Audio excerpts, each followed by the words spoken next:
kuasa doa. Tapi terlebih dahulu perkenalkan nama saya Martuas Kumora, kuasa terima dari Tuan Jahe. Sebenarnya saya ke sini bukan rencana Tuhan. Kadang krisis saya, apa masalah kepada kita bilang rencana Tuhan. Karena di dalam Alkitab dan yang sering kita dengar pun dalam pengajaran, rencana Tuhan adalah damai sejahtera selalu diberikan kepada Tuhan kita. Cuma kekuasaan itu ada dua, kuasa terang dan gelap.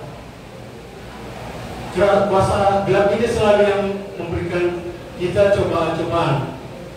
Ya, tapi dia tetap permisi kepada Tuhan seperti yang dilakukannya kepada Ayub, kepada Tuhan Yesus. Kuasa terang kuat juga kok, kuasa gelap kuat. Karena dia berasal dari malaikat Lucifer. Tapi lebih kuat Tuhan Allah kita yang hidup dan berkuasa. Nah, itu yang saya rasa. Jangan kita bilang, saya di sini karena cobaan dari Tuhan dan akan saya bangga mendengarnya. Apa kita mengatakan akan kita bangga, sebenarnya itu salah. Tapi Tuhan tidak membiarkan kita kalau kita masih mengingat kepada Dia pencipta Allah kita. Dan itulah yang terjadi bagi saya, maka saya berkata begitu. Seperti yang saya alami, itulah musibah saya. Maka saya sampai ke tempat ini, di mana masalah pribadi saya dengan istri saya.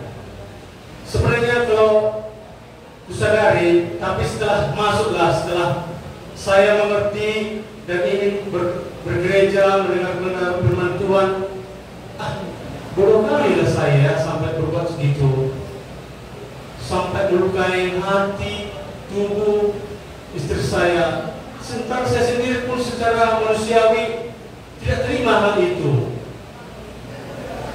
Tapi berkat doa yang selalu kepada Tuhan secara hati yang bersih tekun, menyesal semua perbuatan saya.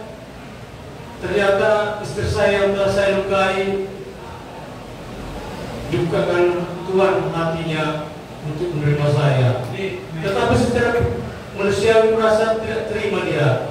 Aku sendiri tidak terima betapa bejatnya, betapa sadisnya merasa perbuatanku itu. Tapi kadang-kadang aku sadar kan aku lakukan itu bukan karena keinginanku, dia yang selalu tapi kesadarannya saya mengelak, tak mungkin saya sampai sini.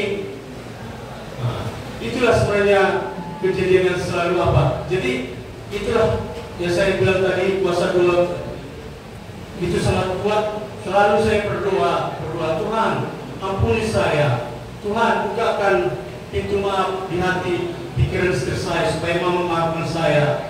Kalau secara manusiawi saya sebenarnya tidak lagi dianggap manusia, udah hina kali. Macam mana kalau secara dia lemah ya.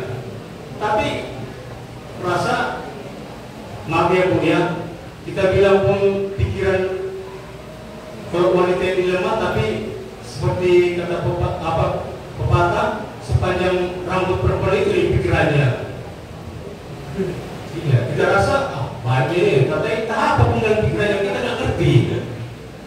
Tapi itulah saya bilang tadi, mungkin biar aku coba dulu kawan ini macam mana. Terima dia nggak nanti cobaan yang diberikan istrinya.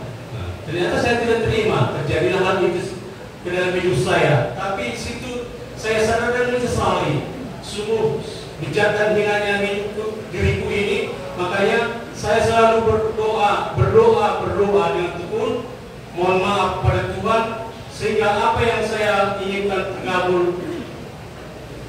Karena saya dengan istri saya kembali baikan, dia pun mau memaafkan saya dan dia pun menyadari bahwa dia itu adalah salah. Dan kedua, kuasa doa yang saya alami yang sangat kuat lagi di penjara ini, tentang setiap saat saya ibadah, waktu di Lapas Kebanjahe ataupun saat di sini, padahal saya ingin punya Alkitab. Ya Tuhan, Bukakanlah kalau secara materi saya tidak sanggup.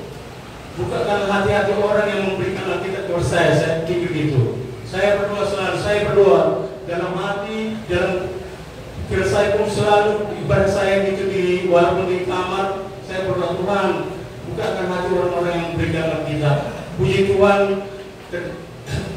hal itu tergenapi juga di dalam hidup saya. Saya menerima Alkitab dari anggota Ibu Roma juga dari komunitas orientasi itu dari melalui Pak Pendeta Ginting. Jadi itulah kuasa doa itu sangat besar apabila kita melakukannya dengan baik. Terima kasih.